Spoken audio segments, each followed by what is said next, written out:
नमस्कार, आप देख रहे हैं देश न्यूज। मैं हूं आपके साथ सूरज पाठक। हमारे खास कार्यक्रम देश की बात देश न्यूज के साथ इस कार्यक्रम में आप सभी का स्वागत करता हूं। जैसा कि इस कार्यक्रम में हम हर बार अलग अलग विधाओं के अलग अलग क्षेत्र की हस्तियों से आपको रूबरू कराते हैं।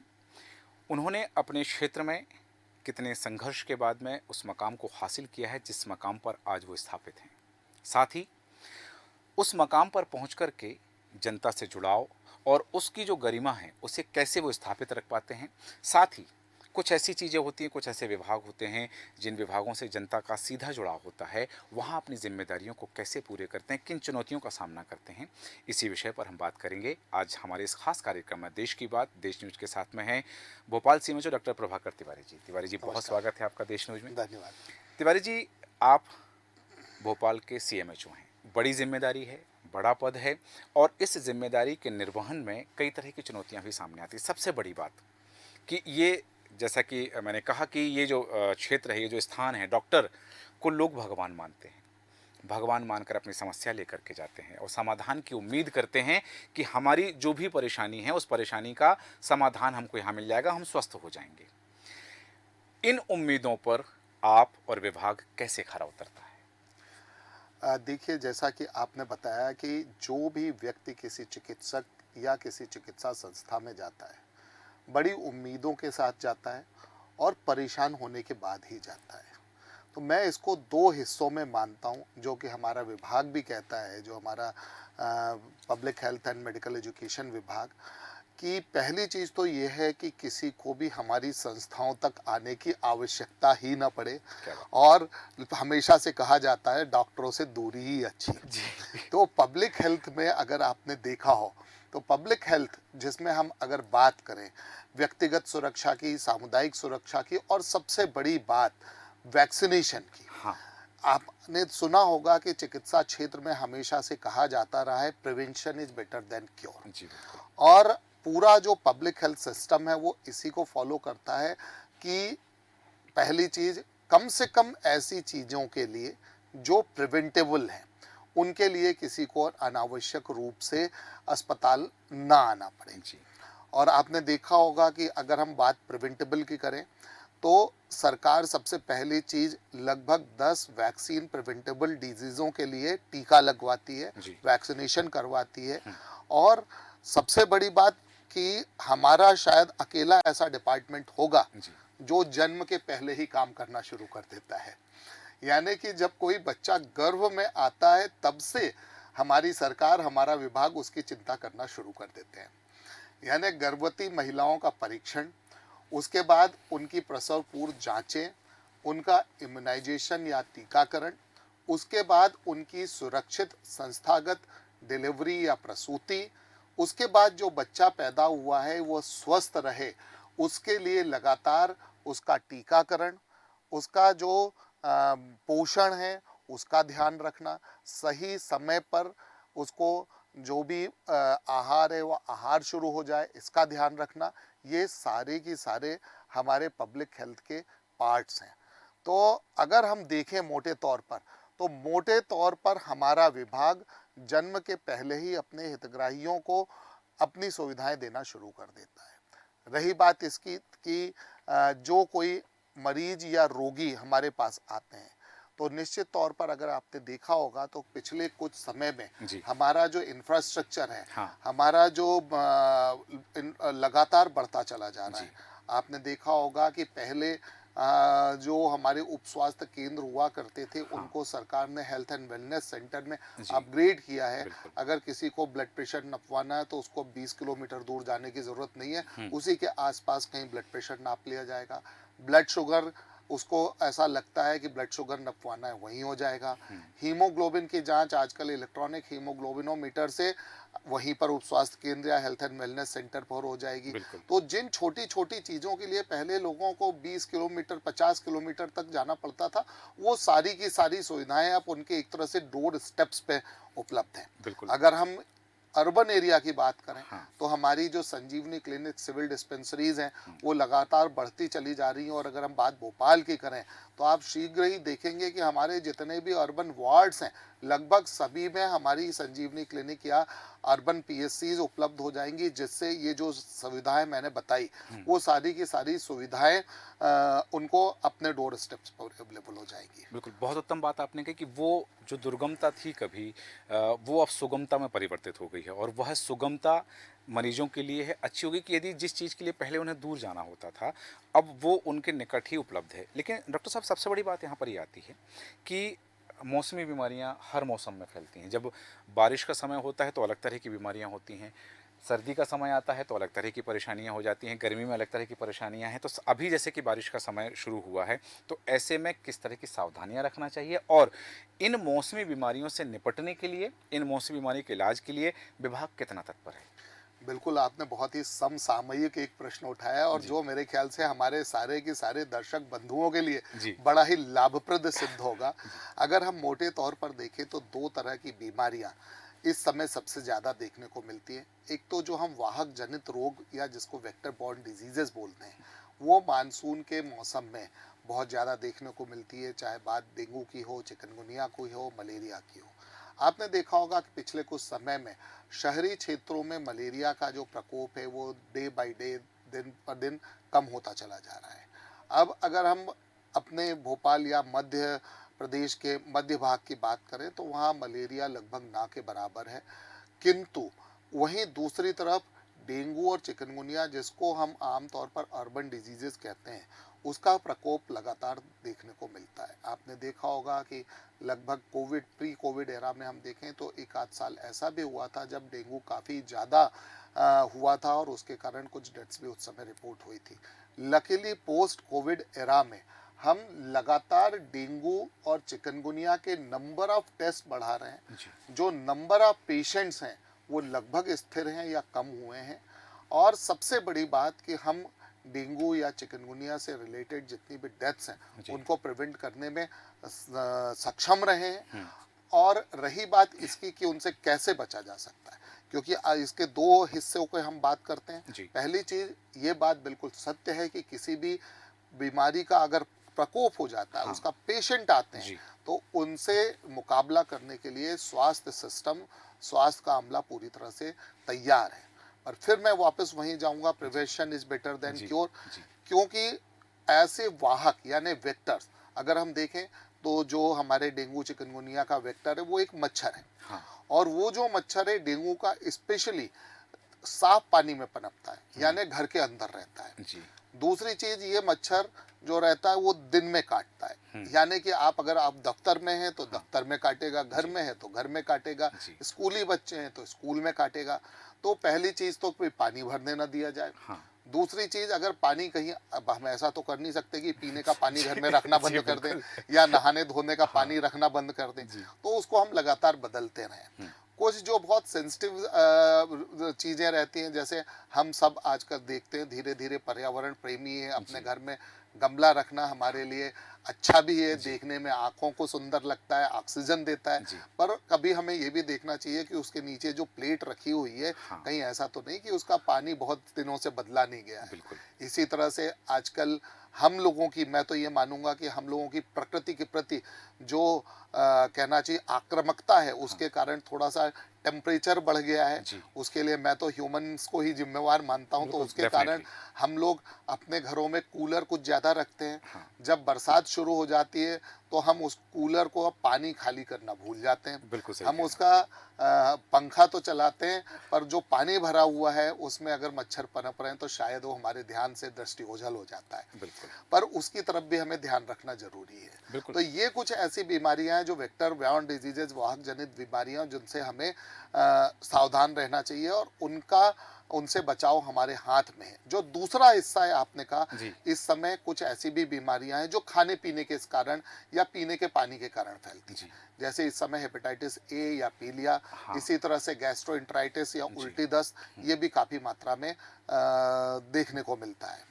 तो अगर हम पीलिया की बात करें, स्पेशली जो हेपेटाइटिस ए के कारण पीलिया होता है, जिसको हम वायरल हेपेटाइटिस भी कहते हैं, जी, वो पीने के पानी से फैलता है। तो हमें ये ध्यान रखना बहुत ज़रूरी है कि जो पीने का पानी है उसका स्रोत भी सुरक्षित हो, साथ में हम जहाँ पर उसको रखते हैं वो स्थान भी सुरक्षित हो, और लगातार हम उसको बदलते रहें, स्वच्छ पोर्टेबल वाटर ही पिएं।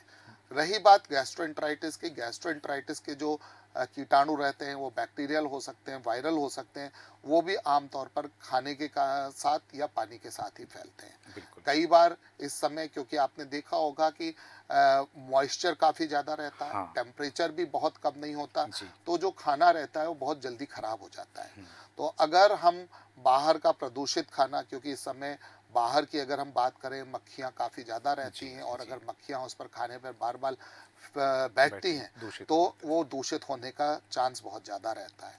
तो हम यथासंभव बाहर के खाने से, और अगर बाहर का खाना ज़रूरी है तो एटलीस्ट असुरक्षित जगहों से, जहां हमें पूरा भरोसा नहीं है कि वहां खाना सुरक्षित होगा, वहां से खाने से बचें। और घर के अंदर भी अगर हमें खाना खाना है तो ताज़ा खाना खाएं, और अगर खाने को सुरक्षित रखना ज़रूरी है तो ढक कर और सही तापमान पर सुरक्षित रखें। आजकल आप जानते हैं कि हर घर में रेफ्रिजरेटर है, बिल्कुल। तो रेफ्रिजरेटर की उपलब्धता आप, कोई जी। ऐसा कारण नहीं है हाँ। कि हम उसको ऐसे तापमान पर सुरक्षित जी। रख सकें कि वो बाद में भी उपयोग में लाया जा सके। बिल्कुल। तो ये जो दो चीज़ें हैं, जी। गैस्ट्रोएंटराइटिस और पीलिया, और इसके अलावा वेक्टर बॉर्न डिजीजेस, जी। ये जो है विशेषकर वो रहता है। इसके अलावा हमारे यहाँ पर आमतौर पर अब तो ऐसे क्षेत्र बहुत कम बचे हैं जहाँ पर जल भराव होता है, हाँ। पर फिर भी जहाँ पर जल भराव होता है वहाँ पर लोगों को बचने की ज़रूरत है। लगातार जल भरने के कारण डिजीज़ेज़ हो सकती हैं, और उनसे हमें बचाव रखने की ज़रूरत है। इसके साथ ही साथ आपने देखा होगा कि इस समय जो हमारे सर्प रहते हैं, हाँ। उनके निकलने की आशंका काफ़ी जी, ज़्यादा बढ़ जी। जाती है, क्योंकि उनके बिलों में, रहने के स्थानों में पानी भर जाता है, और वो काफ़ी मात्रा में बाहर आ जाते दिखाई हैं। देते हैं। जी। और साथ में हमारे विशेषकर जो कृषक बंधु हैं, हाँ। जो कृषि कार्यों हेतु बाहर जाते हैं, जी। और सर्पदंश की जो शिकार हो आशंका जाते है वो हैं। बढ़ जी। जाती है। हालांकि सरकार की तरफ से निर्देश जारी किए गए हैं, हमने हुँ। वो जो एंटी स्नेक वीनम है हुँ। वो सभी जगह उपलब्ध भी करवाया है। पर जैसा पहले हमेशा से हम कहते हैं हाँ। कि दुर्घटना से देर भरी, बिल्कुल। दुर्घटना से सावधानी भरी। बिल्कुल, सही कहा आपने कि दुर्घटना हो ही ना पाए। दुर्घटना के बाद के उपाय तो विभाग तैयार कर रहा है, शासन तैयार अपने स्तर पर कर रहा है, लेकिन दुर्घटना हो ही ना पाए। यहाँ एक बात और आपने वायरल का ज़िक्र किया, कोई वायरस का ज़िक्र किया। वर्तमान में एक चांदीपुरा वायरस का ज़िक्र सुना जा रहा है, घातक बताया जा रहा है। अभी निपाह वायरस से एक मौत भी हो गई दक्षिण भारत में। तो इस तरह की जो चीज़ें आती हैं, चांदीपुरा पर मैं चाहूँगा कि आपका विश्लेषण सामने आए कि वास्तव में वो क्या है और उससे बचाव कैसे हो सकता है। दूसरा, इस तरह के जो वायरस सामने आते हैं, वो बड़ी मात्रा में लोग उससे ग्रसित हो जाते हैं, तो वो क्या कारण होते हैं? देखिए, अगर हम देखें तो वायरल डिजीज़ेज़ की हिस्ट्री काफ़ी पुरानी रही है, और जी। जो है इमीडिएट पास्ट में हमने काफ़ी सारे वायरल डिजीज़ेज़ देखे हैं। सबसे बड़ा एग्जाम्पल या उदाहरण तो कोविड वायरस का ही था। इसके पहले भी हमने देखा था, कभी बर्ड फ्लू तो कभी स्वाइन फ्लू, और कई तरह के फ्लू वायरसेस हम लोगों ने देखे थे। अभी जो हम लोगों ने चर्चा की डेंगू चिकनगुनिया की, वो भी बेसिकली एक वायरल डिजीज़ ही है। तो अगर हम, जैसा आपने बात की चांदीपुरा वायरस की, चांदीपुरा वायरस को हम CHPV भी कहते हैं, और जैसा कि नाम से ही बड़ा स्पष्ट है, बेसिकली इसके पहले कुछ मामले महाराष्ट्र राज्य के चांदीपुरा गांव में देखे गए थे, जहां कुछ बच्चों में एक ऐसे रोग का पता लगा था जिसके कारण कुछ बच्चों की मृत्यु हो गई थी, और बाद में ये वायरस वहां पर उन बच्चों से आइसोलेट हुआ। तो आइसोलेट होने पर पता लगा कि ये एक रैप्डोमाइडिस श्रेणी का स्पीशीज़ का वायरस है, और ये बेसिकली जो है एक वेक्टर बॉर्न डिजीज़ ये भी है। ये जो एक तरह की मक्खी, और दूसरा जो एडिस एजिप्शियाई मच्छर है जो डेंगू भी फैलाता है, उनकी सलाइवी ग्लैंड्स में या लार ग्रंथियों में रहता है, और जब ये मनुष्य के संपर्क में आते हैं तो ये मनुष्यों में भी इस बीमारी को फैलाता है। इस बीमारी के जो केसेस हैं, जो पहले केसेस महाराष्ट्र में मिले थे, पर उसके बाद 2003 से 6 के बीच में कुछ केसेस इसके गुजरात, राजस्थान, आंध्र प्रदेश और महाराष्ट्र में भी देखने को मिले थे। तो अधिकतर इसके जो केसेस हैं वो पश्चिमी क्षेत्र और दक्षिणी क्षेत्र में हिंदुस्तान के, और कुछ सेंट्रल एरियाज़ में मिले थे। और अभी भी इसके कुछ केसेस पास्ट कुछ समय में गुजरात में देखे गए हैं। बेसिकली इससे एक एक्यूट इंसेफेलाइटिस सिंड्रोम होता है। जो इंसेफेलाइटिस को हम बात करें तो इंसेफेलाइटिस होती है ब्रेन की सूजन। तो जब भी कोई ब्रेन की सूजन या ब्रेन का इन्फेक्शन होता है उसको हम इंसेफ्लाइटिस कहते हैं। तो नाम से ये स्पष्ट है। और सबसे पहले जो हमारे पास चीज़ें आती हैं वो ये कि इसके लक्षण क्या हो सकते हैं। हाँ, तो जो दूसरे वायरल डिजीजेज में होते हैं, जैसे कि बुखार आना, जैसे कि अनयूजुअल डायरिया होना, अनयूजुअल वोमिटिंग होना, और इंसेफ्लाइटिस और मेनिंजाइटिस, यानी कि ब्रेन और ब्रेन को ढकने वाली जो झिल्ली है, मेनिंजेज है, उनकी सूजन और इन्फ्लेमेशन से होने वाले जो लक्षण हैं, जैसे कि बेहोशी आना हो सकता है, अल्टर्ड बिहेवियर हो सकता है, मेनिंजाइटिस के कारण नेक रिजिडिटी या जो गर्दन है उसमें अकड़न आना हो सकता है, आँखों में सामने अंधेरा आना या फोटोफोबिया हो सकता है। तो बेसिकली अगर देखा जाए तो जो acute viral syndrome plus acute encephalitis syndrome के मिले जुले लक्षण इसमें देखने को मिलते हैं।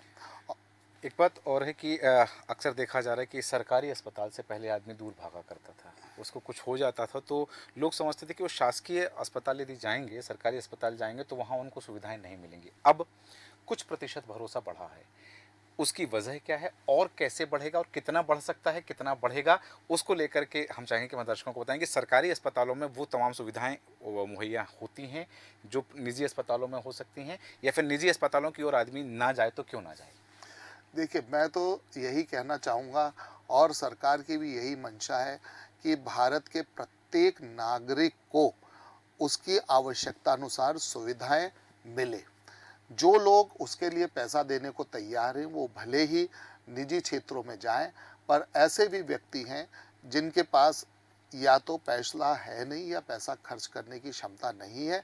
सरकार हमेशा से उनके साथ खड़ी है। आपने देखा होगा कि आयुष्मान योजना के तहत 5 लाख रुपए तक का इलाज भर्ती होने पर सरकार पात्र परिवारों को चिन्हित अस्पतालों में मुफ्त उपलब्ध करा रही है। अगर आप पिछले कुछ क्षेत्रों की बात करें, पिछले कुछ वर्षों की बात करें, तो मैं तो यही करूँगा कि एक पैराडिग्म चेंज आया है सरकारी चिकित्सालयों में।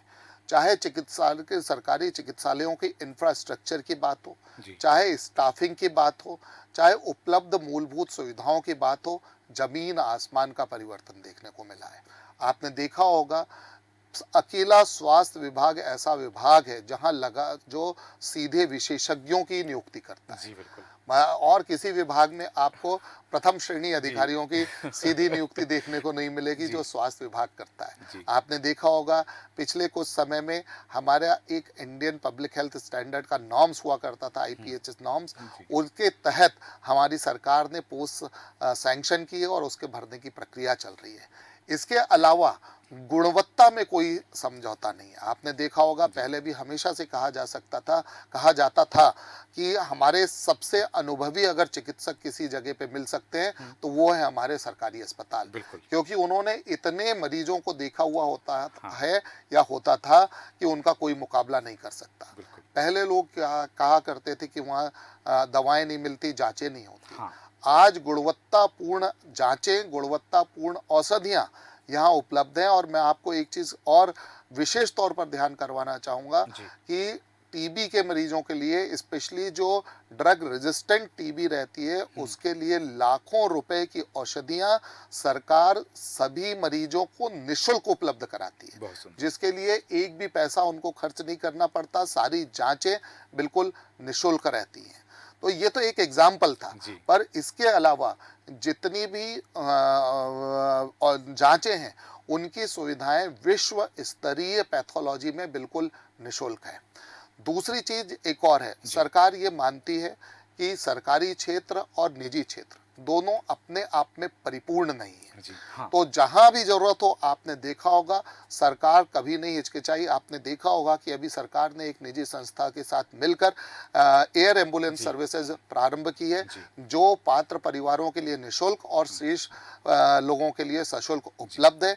यानी आप ये सोचिए कि अगर प्रदेश के किसी सुदूर इलाके में, डिंडौरी में, अलीराजपुर में, झाबुआ में, छिंदवाड़ा में, बालाघाट में, अनूपपुर में, वहां से किसी मरीज को भोपाल या इंदौर ले जाना हो या भोपाल से दिल्ली चेन्नई ले जाना हो, जी। उसके लिए सरकार ने ये सुविधा उपलब्ध कराई है, जो कभी पहले सोच भी नहीं सकते थे कि कभी आवश्यकता पड़ने पर ये सुविधा उपलब्ध होगी। सबसे बड़ी बात उसमें सरकार ने ये भी रखा है कि दुर्घटना की स्थिति में हाँ। ये सुविधाएं निःशुल्क भी उपलब्ध होंगी। बिल्कुल। तो अगर आप देखें, जैसा मैंने शुरुआत की थी जी। कि एक गांव के उप स्वास्थ्य केंद्र यानी हेल्थ एंड वेलनेस सेंटर से लेकर और भारत की राजधानी तक, मतलब मध्य प्रदेश की राजधानी की बात नहीं, मैं जी। भारत की राजधानी जी कर रहा बिल्कुल, जी हूँ, बिल्कुल। वहां तक सेवाएं उपलब्ध कराने में हमारी सरकार पीछे नहीं रही है। बहुत सुंदर। रही बात गुणवत्ता की, तो जैसे आपने सुना होगा कि निजी चिकित्सालय कहते थे हमारा अस्पताल NABH एक्रेडिटेड जी है, हाँ, हाँ। हमारी लैब NABL एक्रेडिटेड हाँ, है। हाँ। आपने सुना होगा हमारे जो अस्पताल हैं वो भी कायाकल्प और एनक्वाश यानी नेशनल जी। क्वालिटी एश्योरेंस से जी। सर्टिफाइड है। बिल्कुल। और जो नेशनल क्वालिटी एश्योरेंस के सर्टिफिकेशन है वो भी, उसके लिए जो एसेसर आते हैं जो उनको एसेस करते हैं, वो बड़ी सूक्ष्मता के साथ करते हैं और वो दूसरे राज्यों से आते हैं। हाँ। तो हम ये भी नहीं कह सकते कि हमने खुद ही अपने आप को सर्टिफाई कर लिया, जी। क्योंकि उसके लिए जो विशेषज्ञ बुलाए होते जी, हैं जी। वो इस स्तर के होते हैं कि एक एक छोटी चीजों को नाप जोख कर और पूरे रिकॉर्ड देख कर और साथ में लाइव वाइवा करके, ऐसा भी नहीं है कि आपने एक बार कर लिया और उसके जी। बाद फिर भूल गए। जी। तो बात सिर्फ उपलब्धता की नहीं है, अब बात यह है कि हम कितनी गुणवत्तापूर्ण सेवाएं अपने नागरिकों को, हितग्राहियों को उपलब्ध करा रहे हैं। तो आप देखेंगे धीरे धीरे, जी। आपने देखा होगा, मैं जरूर चाहूंगा कि हमारे यहाँ के लोग, जैसे हमारे यहाँ कैलाशनाथ काटजू अस्पताल अभी जी हाँ। मातृ एवं शिशु सेवाओं के लिए शुरू हुआ है। अगर आप देखेंगे वहां जाकर जो मॉड्यूलर OTs हाँ। कई प्राइवेट संस्थाओं में नहीं हुए, उससे अच्छा हमारे यहाँ पर है। और वहाँ पर आपको आके जो एम्बियंस मिलेगा वो ऐसा लगेगा ही नहीं कि आप किसी सरकारी अस्पताल में, आपको ऐसा लगेगा कि आप किसी कारपोरेट अस्पताल में। क्या बात है। तो मैं यही कहूँगा कि सरकार अपनी तरफ से एक कदम नहीं, कई कदम एक साथ, जिसको कहते हैं ना कि लीप लेने को तैयार है जी। कि हम किस तरह से मध्य प्रदेश को, एक जमाना था जब मध्य प्रदेश को बीमारू राज्य में शामिल कहा जाता जी, था, बिल्कुल। पर कई अभी भी ऐसे हैं, ये बात सही है कि हमारे साथ अभी भी मातृ मृत्यु और शिशु मृत्यु से रिलेटेड कुछ कलंक जुड़े हुए जी हैं, हाँ। पर दूसरे अन्य इलाकों में हम दूसरे कई क्षेत्रों से, कई इलाकों से बहुत आगे निकल चुके हैं। और मुझे पूरा भरोसा है कि जिस तरह का प्रयास, एक समग्र प्रयास हमारी सरकार, हम सब, निजी क्षेत्र मिलकर कर रहे हैं, कोई आश्चर्य नहीं कि एक दशक बाद या जब हम 2047 की बात करते हैं, जी, जी। तब हमारे मध्य प्रदेश का नाम भारत के अग्रणी प्रदेशों में स्वास्थ्य के क्षेत्र में भी देखा जाए। बिल्कुल, बहुत उत्तम बात आपने कही कि प्रयास हैं तो प्रयास से सफलता भी मिल सकती है और जो स्वप्न देखे जा रहे हैं वो स्वप्न भी साकार हो सकते हैं। हालांकि मैं और निरंतर चर्चा आपसे करना चाहता हूं और जानकारी लेना चाहता हूं, दर्शकों तक जानकारी पहुंचाना चाहता हूं, किंतु समय की सीमा है, इसलिए यहाँ चर्चा को विराम देंगे। लेकिन पुनः यहीं अभी आमंत्रित करता हूं कि अगली चर्चा के लिए मैं आप पुनः स्टूडियो पधारें। अभी आप पधारे, आपका बहुत बहुत धन्यवाद, बहुत बहुत आभार। और जिस तरह से डॉक्टर प्रभाकर तिवारी जी ने बताया कि सुरक्षा, हम सुरक्षा रखेंगे, हम सावधानी रखेंगे तो भी हम बीमारियों से बच सकते हैं। वो सुरक्षा हमें रखनी है, वो सावधानी हमें रखना है, तब जाकर के हम, ये जो बात होती है कि सुविधाओं की जो बात कही डॉक्टर तिवारी जी ने कि वो तमाम सुविधाएं जिनकी आप अपेक्षा करते हैं निजी अस्पतालों में, वो शासकीय अस्पतालों में भी उपलब्ध हैं। तो अब आप सरकारी अस्पतालों में जाने से हिचकिचाएंगे नहीं और वो तमाम वैश्विक स्तर की सुविधाएं भी आपको भोपाल के सरकारी अस्पतालों में मिलेंगी। हमारे आज के खास कार्यक्रम देश की बात, देश न्यूज़ के साथ में इतना ही। आप बने रहें देश न्यूज़ के साथ। नमस्कार।